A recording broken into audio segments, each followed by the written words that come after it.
नमस्कार दोस्तों।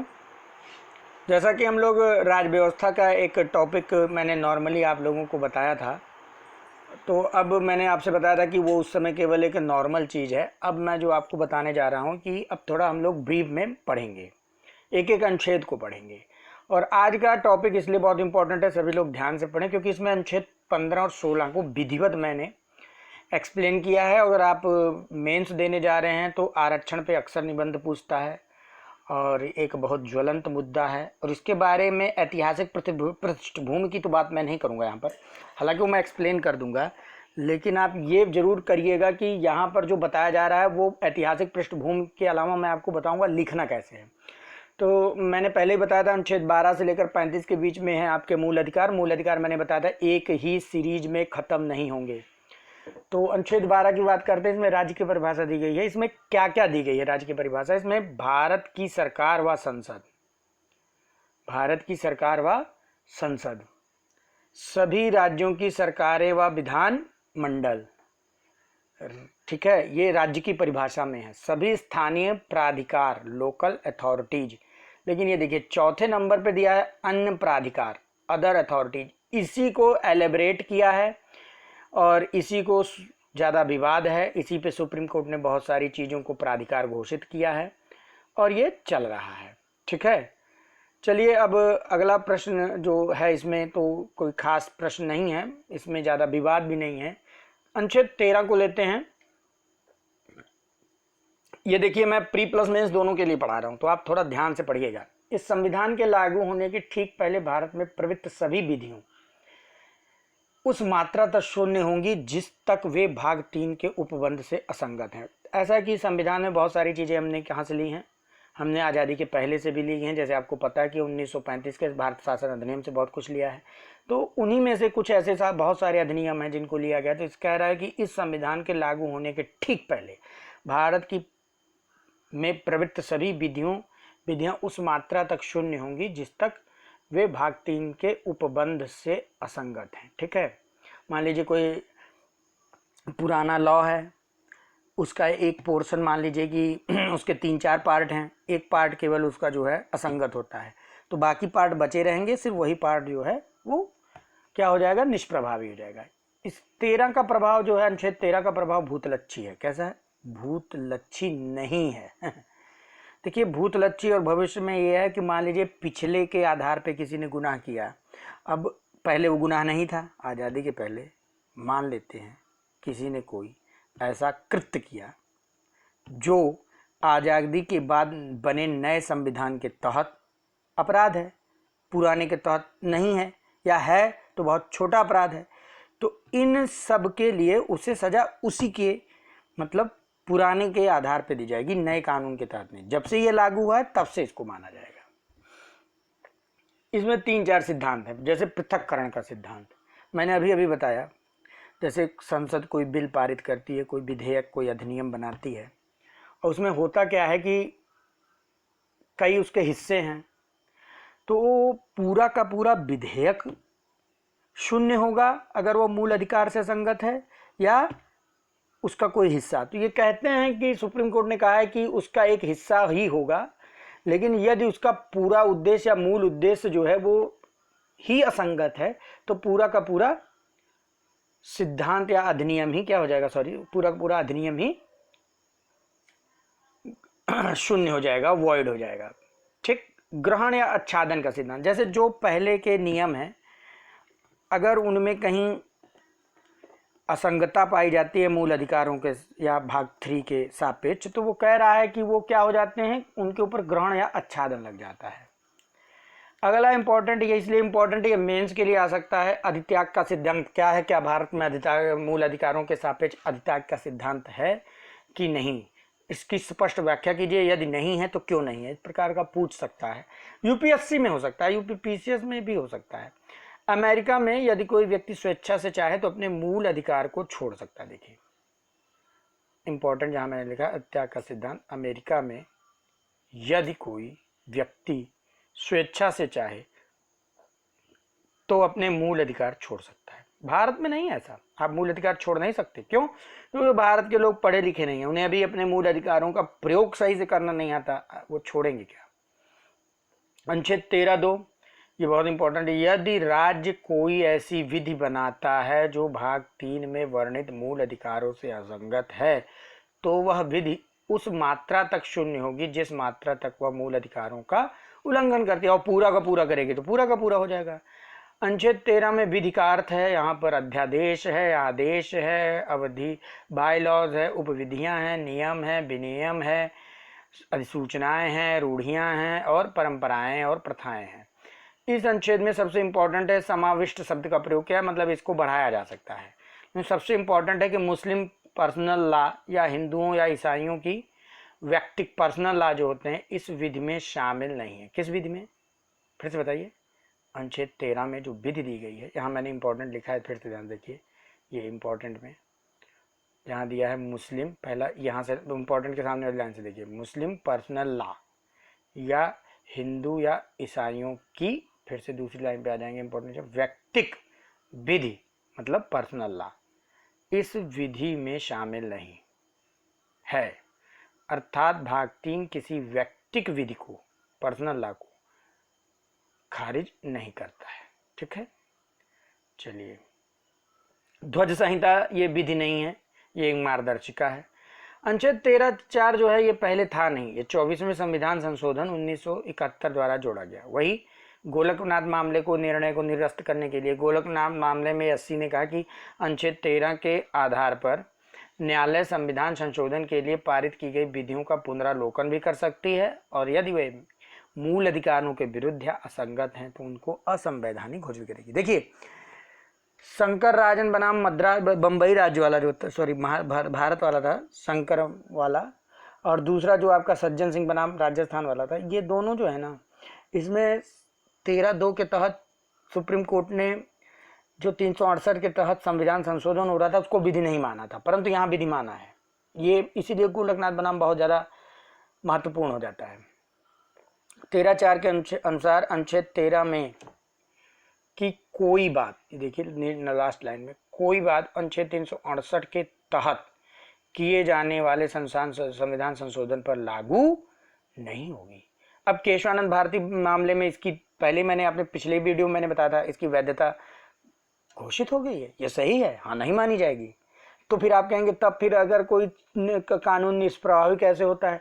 तो अब मूल अधिकार की जगह बेसिक स्ट्रक्चर मतलब संविधान की मूल आत्मा को न गड़बड़वाएं, बस मूल आत्मा को गड़बड़वाएंगे तब वो संविधान, तब उसको न्यायालय करेगा। ठीक है, यहाँ पर दिया है शंकरी प्रसाद में 13(2) में प्रयुक्त विधि 368 में संविधान शामिल नहीं थी। ऐसे ही सज्जन सिंह में, परंतु गोलकनाथ में प्रयुक्त होता है कि नहीं, वो विधि 368 में संशोधन भी शामिल है, उसे विधि कहेंगे। लेकिन 13(4) में 13(2) शामिल विधि नहीं है, 368 में भी संशोधन। तो 1973 में केशवानंद भारती ने 24वां संविधान संशोधन को सही माना कि हाँ ये सही है, बशर्ते यहाँ पर एक कॉन्सेप्ट आ गया था बेसिक स्ट्रक्चर ऑफ कॉन्स्टिट्यूशन या संविधान का मूलभूत संरचना। ठीक है, अनुच्छेद 14 की बात करते हैं। इसमें व्यक्ति शब्द का प्रयोग है, इसलिए इंपॉर्टेंट है, नागरिक नहीं। ठीक है, विधि का शासन है, इसे डायसी का रूल कहते हैं, पूछा गया है यूपीपीसीएस में कि विधि के समक्ष समानता, अनुच्छेद 14 ये किसका नियम है? तो डायसी का नियम है, इंग्लैंड के थे। और विधि का शासन ये एक संविधान के आधारभूत लक्षण है। ठीक है, अर्थात इसको छीन नहीं सकती संविधान संसद छीन नहीं सकती। अनुच्छेद 14 में प्राकृतिक न्याय या नैसर्गिक न्याय व्यक्ति शब्द में विधिक व्यक्ति भी शामिल हैं। ठीक है, यहाँ पर पहली बात अनुच्छेद 14 में किसकी बात की गई है? प्राकृतिक न्याय या नैसर्गिक न्याय की। ठीक है, दूसरा व्यक्ति शब्द में विधिक व्यक्ति भी शामिल हैं, जैसे कोई कंपनी या निगम। अच्छा, ये भारत में रहने वाले सभी व्यक्तियों को, चाहे वो नागरिक हो चाहे गैर नागरिक हो, सभी को प्राप्त है। चलिए अनुच्छेद 15 पे बात करते हैं। अनुच्छेद 15 और 16 इसलिए इम्पोर्टेंट है ना, सबसे ज़्यादा विवादित भी हैं, सबसे ज़्यादा इसमें जो आरक्षण वगैरह है इन्हीं के थ्रू मिलता है। अनुच्छेद 15(1) राज्य को आदेश केवल धर्म, मूलवंश, जाति, लिंग, जन्म स्थान या इसमें से किसी के आधार पर कोई भी भेद नहीं करेगा या प्रतिषेध नहीं लगा सकता है। ठीक है, 15 एक का प्रतिषेध केवल राज्य पर है, प्राइवेट व्यक्तियों पर लागू नहीं था। इंपॉर्टेंट है, मतलब 15 एक जो है राज्य तो इन सब चीज़ों के आधार पर विभेद नहीं करेगा, लेकिन प्राइवेट व्यक्तियों पर ये लागू नहीं, वो विभेद कर सकते हैं। 15(2) राज्य के साथ साथ प्राइवेट व्यक्तियों पर भी लागू है, ये भी इंपॉर्टेंट है। 15(3) वही है, महिलाओं बच्चों के लिए विशेष प्रावधान करते समय इसमें जो कहा गया है कि कल को आप कहेंगे कि लिंग के आधार पे तो भेदभाव हो रहा है, तो नहीं, क्योंकि महिला और बच्चों की शारीरिक क्षमताएं इस प्रकार हैं कि वो जल्दी से वंचना के शिकार हो सकते हैं, शोषण के शिकार हो सकते हैं। अब प्रसूति सहायता है, कोई कह लिंग के आधार पर क्यों इनको प्रदान की जा रही है? अरे भाई, वो उनका बनावट ही ऐसा है, उसके लिए देना पड़ेगा। डीपीएसपी में है, तो अगर प्रसूति अवकाश दिया जा रहा है, प्रसूति सहायता दी जाएगी यार, ये अनुच्छेद 42 और के तहत, तो इसको आप गलत नहीं कहेंगे। वो अनुच्छेद 15 के आप कहेंगे लिंग के आधार भेदभाव किया, बिल्कुल किया जाएगा। देखिए, मैं आपको फिर से बता दे रहा हूँ, जो ये लिखा रहता है भेदभाव नहीं किया जाएगा, यदि वह भेदभाव ऋणात्मक है तब नहीं किया जाता, अगर वो सकारात्मक है तो किया जाता है।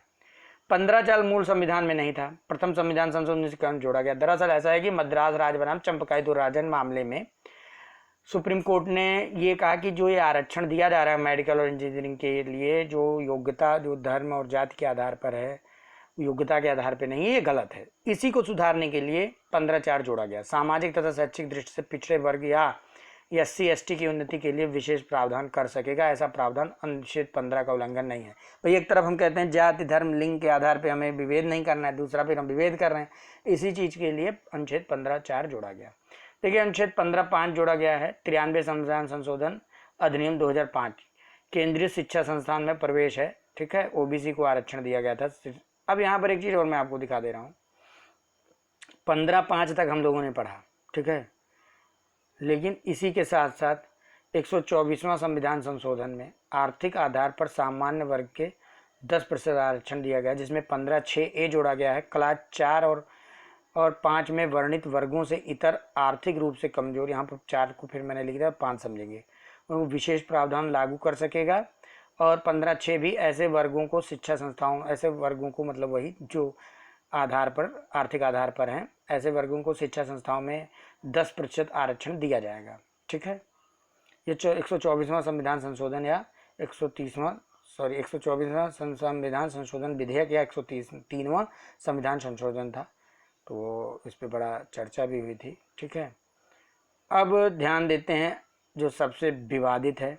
देखिए, पहली चीज़, यहाँ पर कमेंट में आप लोग गाली गलौच नहीं करेंगे, क्योंकि मैं अनुच्छेद पढ़ा रहा हूँ संविधान के थ्रू। अब संविधान की जो मंशा थी वो पवित्र थी। मैं रजनी कोठारी जी का यहाँ एक वक्तव्य दोहराना चाहूँगा। उन्होंने कहा था, आरक्षण ने जाति के राजनीतिकरण और राजनीति के जातिकरण को बढ़ावा दिया है। अगर आरक्षण को राजनीतिकरण और जातिकरण का आधार छोड़ दिया जाए, अर्थात जो मिल रहा है जैसे भी मिल रहा है वो ठीक है, उसका राजनीतिकरण न करते हुए उसे राजनीति या उसे वोट बैंक ना बनाया जाए तो ठीक है। लेकिन अब उसको वोट बैंक बनाने के चक्कर में गलत हो रहा है, तमाम भ्रांतियां फैलाई जाती हैं। आपको पता है, सारे फेक न्यूज इसी से स्टार्ट होते हैं, और तमाम उच्च और निम्न जाति, सवर्ण और फलाना ढिमकाना के बीच में इतना ज़्यादा, अगर आप फेसबुक व्हाट्सएप चलाते हैं तो आपको गाली गलौच दिखाई देगा, जिसका कोई औचित्य नहीं है। देखिए, सर्वाधिक चर्चित है 16(1) राज्य के अधीन नियोजन पर पदों पर अवसर की समानता है, सिर्फ नागरिकों का, ऐसा नहीं कि बाहरी व्यक्ति भी आकर के यहाँ भर देंगे, नहीं, ये नागरिकों का। 16(2) कहता है धर्म, मूल वंश, जाति, लिंग, यहाँ पर एक शब्द वंश क्रम, जन्म स्थान, निवास स्थान, या इनमें से किसी, यहाँ पर निवास स्थान की बात की गई 15 में नहीं, और वंश क्रम की भी बात गई है जो 15 में नहीं है, याद रखेंगे। या इनमें से किसी आधार, एक आधार या इनमें सभी आधारों पर नियोजन या पद के संबंध में विभेद या अपात्र नहीं किया जाएगा, ठीक है। राज्य के अधीन पद पर गैर सरकारी संस्था, निजी संस्था, कंपनी आदि पर ये लागू नहीं है, ये लोग विभेद कर सकते हैं, ठीक है। अच्छा, ये विभेद की भी बात है। अब कल को कोई जैसे डॉक्टरी का फार्म निकले, कोई कहे मैं MBBS नहीं हूँ, भाई उसमें एक पात्रता मांग ली गई कि भाई ये तो समता के अधिकार के उल्लंघन के खिलाफ है, मैं भी भरूंगा, नहीं, इस प्रकार का विभेद किया जा सकता है, मतलब शैक्षणिक योग्यता, शारीरिक मानदंड, लेकिन इन आधार पे नहीं। कल को आप कहेंगे कि अरे अब किसी ऐसी नौकरी है जिसमें सिर्फ महिलाओं की भर्ती हो रही है, कोई ऐसी पद आते हैं कभी कभी पुरुषों की भर्ती सिर्फ होती है, तो आप कहें अरे नहीं यहाँ विभेद हो रहा है, तो वो विभेद अलग है। मैंने बताया ना, सकारात्मक विभेद वो अलग है। ठीक है। नियोजन शब्द भी विवादित है, प्रारंभिक नियुक्ति या प्रोन्नत, वर्तमान में दोनों शामिल है। ठीक है। 16(2) जो है 15 से ज़्यादा व्यापक है क्योंकि इसमें वंशक्रम और निवास स्थान शब्द भी शामिल है। अब 16(3) अपवाद है। संसद विधि बनाकर लोक नियोजन के मामले में किसी राज्य या संघ राज्य क्षेत्र में निवास संबंधी शर्त लागू कर सकती है। यह शक्ति संसद को प्राप्त है, विधानमंडल को नहीं, ये याद रखेंगे पहली चीज। अब होता क्या है कि 32वां संविधान संशोधन 73 की थोड़ा सा जिक्र कर लेते हैं। पहले ऐसे कई राज्यों में लागू था कि वहीं के लोगों को दिया जाएगा, कि बाहरी लोगों को नहीं। तो जब आंध्र प्रदेश का गठन हुआ था तब तेलंगाना नहीं बना था, लेकिन इन्होंने कहा कि तेलंगाना के लिए स्पेशल वहाँ के लोगों के लिए हम लोग ऐसी व्यवस्था करेंगे कि वही लोग आरक्षित होंगे। तो वहाँ पर कोर्ट ने कहा या तो पूरे राज्य के लिए होगा, उसके किसी एक हिस्से के लिए नहीं होगा। तो चूंकि अब तो तेलंगाना राज्य है तो इसको 32वां संविधान 73 कोई बात ही नहीं है। अनुच्छेद 16(4) बहुत ही इंपॉर्टेंट है। आरक्षण इसी के थ्रू दिया जाता है नौकरियों में। राज्य को यह शक्ति दी गई है कि वह पिछड़े हुए नागरिकों के किसी वर्ग के पक्ष में, पिछड़े हुए नागरिकों के किसी वर्ग के पक्ष में जिसका प्रतिनिधित्व राज्य की राय में राज्य के अधीन सेवाओं में पर्याप्त नहीं है, नियुक्तियों या पदों के आरक्षण के लिए उपबंध कर सकेगा। इसकी दो शर्तें हैं। पहला, जो वर्ग हो वो पिछड़ा होना चाहिए और राज्य की राय में उस वर्ग के राज्य के अधीन पर्याप्त प्रतिनिधित्व ना मिला हो। यहाँ पर एक चीज़ और मैं बता देता हूँ। अब राज्य की राय में मनमानी नहीं है कि भाई इनको प्रति नहीं मिला है, उसके लिए सुप्रीम कोर्ट कहता है कि बाकायदे जैसे प्रोन्नत में आरक्षण लागू हो गया है, ऐसा नहीं है, मतलब कोर्ट ने इसको सही माना है। राज्य सरकार है, केंद्र सरकार इसलिए नहीं क्योंकि इसका बहुत बड़ा डाटा इकट्ठा किया जाएगा, फिर डाटा इकट्ठा करके देखा जाएगा प्रतिनिधित्व है और अन्य जातियों के बराबर तो नहीं है, किसी और के बराबर है, वो कह दिया नहीं कम है। भाई मान लीजिए किसी को हमने कह दिया ये तो 10% है, पता चला और कई जातियाँ थी वो 5% थी, और बाद में कह रही ये तो गड़बड़ हो गया। तो इस प्रकार की बात है। SC/ST में मलाईदार परत की भी बात की जा रही है। जो कुछ भी है इसमें इसके राजनीतिकरण की बात न की जाए, सभी को बराबर जो जिस लायक है उसको उस लायक दिया जाना चाहिए, और जो जिस लायक नहीं है और अपात्र है और वो सुपात्र बना है तो ये भी गलती है, क्योंकि वो किसी अन्य का नहीं, वो अपने ही किसी भाई बंधु का हिस्सा खा रहा है। जैसे जब हम लोग तैयारी करते थे तो बताया जाता था कि जैसे एक लड्डू बंट रहा है तो एक व्यक्ति जो सक्षम है वो 3-4 बार जाकर खा लिया, तो पता चला कि ऐसे ही किसी लाभ का कोई लोग तो ज़्यादा बार लाभ प्राप्त कर लिए, कोई लोग कम लाभ प्राप्त किए। ठीक है, बहरहाल इस पर ज़्यादा बोलने लायक नहीं है, बड़ा संवेदनशील है। ठीक है, तो यहाँ पर उपवर्ग पहले तो बालाजी बनाम मैसूर राज्य 1963 SC ने नहीं माना, परंतु इंदिरा साहनी मामले में उपवर्ग को मान्यता दी। 16(4) के तहत देखिए महिलाओं को आरक्षण नहीं है और दिव्यांगों को, ठीक है, महिलाओं और दिव्यांगों को क्षैतिज आरक्षण है, ऊर्ध्वाधर नहीं। अब 2011 में धार्मिक अल्पसंख्यकों को पिछड़े वर्गों को 4.5% केंद्र सरकार ने दे दिया था, OBC के भीतर ही सचर कमेटी और तमाम। तो न्यायालय ने धार्मिक आधार पर आरक्षण के खिलाफ था। पिछड़े वर्गों की पहचान के लिए किन कसौटियों का संकेतक का आधार बनाया जाए, जाति केवल पिछड़ेपन कसौटी माना जाए, ये सब चीज़ें हैं। पहले आर्थिक आधार पर आरक्षण उचित नहीं माना, लेकिन अभी की बात नहीं मैं कह रहा हूँ 103 में, क्योंकि जो 1991 में कार्यपालिका के आदेश जारी किया था नरसिम्हा राव की सरकार ने आरक्षण के लिए, तो उसको सुप्रीम कोर्ट ने अस्वीकार कर दिया था। आरक्षण की सीमा 50% अधिक नहीं होनी चाहिए, किंतु यह मान लिया है कि विशेष परिस्थितियों में विशेष दूर दराज जैसे मणिपुर, नागालैंड आदि में 50% से अधिक लागू हो सकता है, लेकिन राज्य आजकल इसको मानते नहीं है। मैक्सिमम राज्यों में 50% से ऊपर आरक्षण हो चुका है। तमिलनाडु, महाराष्ट्र वगैरह में, तमिलनाडु में 69% है, और इसको उठा करके उन्होंने क्या किया, 1994 जैसे राष्ट्रपति ने वो भी दिया था, सहमति भी दी है, 74वां संविधान संशोधन पारित करके इसे 9वीं अनुसूची में डाल दिया गया। अग्रनयन का सिद्धांत, आरक्षित पदों को भरने के लिए कि मान लीजिए खाली हो गई सीट, नहीं भरी गई, पर्याप्त उम्मीदवार नहीं मिले आरक्षित वर्ग के, तो सामान्य वर्ग से नहीं भरा जाएगा, ठीक है, बल्कि अगले वर्ष जोड़ा जाएगा, फिर ऐसे लगातार 2 वर्ष जोड़ा जाएगा। तो सुप्रीम कोर्ट ने कहा ठीक है, अग्रनयन के सिद्धांत को नहीं माना पहले, बाद में मान लिया फिर, लेकिन उसने कहा कि 50% उसी साल माना जाए। तो संसद ने इस पर भी क्या किया, नियम पारित कर दिया 81वां संविधान 2000 जिसमें 16(4) के भीतर 16(4) का अंतर स्थापित किया कि मतलब वो 50% से उस साल में भी आगे रहेगा तो कोई मतलब नहीं है। सबसे इम्पोर्टेंट M नागराज बनाम भारत संघ, ठीक है, सुप्रीम कोर्ट ने SC/ST को राजकीय सेवाओं प्रोन्नति में आरक्षण देते समय मलाईदार परत को बाहर निकालना जरूरी कहा है, याद रखेंगे। और ये लागू है प्रोन्नति में आरक्षण। 16(4) में ही प्रोन्नति में आरक्षण का भी मुद्दा है। 19 इंदिरा साहनी प्रोन्नति में आरक्षण नहीं दिया जा सकता। अनुच्छेद 335 में प्रशासनिक कार्यकुशलता के उद्देश्य को गड़बड़ होता है। 16(4) में प्रोन्नति में, ठीक है। तो फिर इसके लिए क्या किया सरकार ने? 2 काम किया। 77वां संविधान संशोधन 1995 16(4) का स्थापित किया तथा 82वां संविधान संशोधन अधिनियम 2000 अनुच्छेद 335 में बदलाव किया, और ये दोनों एमराज नागराज के मामले में मान्य हैं। अनुच्छेद 16(5) है, राज्य किन्हीं धार्मिक या सांप्रदायिक संस्थाओं के प्रबंधन के लिए उस धर्म या संप्रदाय के अनुयायियों को ही नियुक्त या उपबंध करेगा। 124वां संविधान संशोधन सबको पता ही है। 15(6) के ए और बी हम पढ़ ही लिए हैं। 16(6) कहता है कि क्लास 4 में वर्णित वर्गों से इतर आर्थिक रूप से कमजोर वर्गों के लिए नियुक्तियों या पदों में अधिकतम 10% आरक्षण की सुविधा, ठीक है। यह SC ST OBC के लिए आरक्षण 49.5% आरक्षण से क्या है, अलग होगा। तो मित्रों देखिए, आरक्षण से अगर आपके पास निबंध आता है मेंस के लिए, अक्सर आता है, तो आप मैक्सिमम कोशिश करिएगा कि नहीं लिखें। अच्छा, लिखते भी हैं तो इसमें ऐतिहासिक पृष्ठभूमि को उठा करके देखिए, संविधान में जो लिखा है वो गलत नहीं होगा। अर्थात कि आरक्षण गलत नहीं है, आरक्षण की मंशा गलत नहीं है, लेकिन आरक्षण ही एकमात्र उपाय नहीं है। आपको पक्ष में और विपक्ष में 2 तर्क देने होंगे, लास्ट में संविधान की भाषा लिखनी होती है निष्कर्ष में। तो जब आप पक्ष लिखेंगे तो आप ऐसे नहीं कहेंगे मैं कह रहा हूँ, आप निबंध में लिखेंगे नहीं ऐसा अगले पक्ष का कहना है। फिर जब आप विपक्ष में बोलेंगे तब भी कहेंगे ऐसा अगले पक्ष का कहना है। आप कुछ नहीं कह सकते, आप अपनी भी राय रखें तो दूसरे पक्ष को कह कर रखें, और संवैधानिक राय ही रखिएगा, नहीं तो सिलेक्शन होना मुश्किल है।